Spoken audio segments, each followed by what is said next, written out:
শাশুড়ি চায় নগদ টাকা, স্বামী মোটর গাড়ি।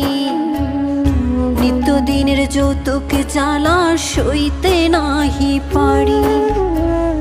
কথায় কথায় ওরা সবাই তোলে গায়ে হাত, নোংরা ভাষায় দেয় যে গালি, তুলে বংশজাত।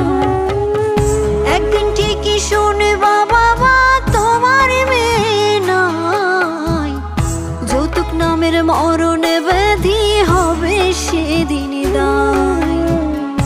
একদিন ঠিকই শুনবা বাবা তোমার মেয়ে নাই, যৌতুক নামের মরণ ব্যাধি হবে সেদিন দায়। বাবা যৌতুক নামের মরণ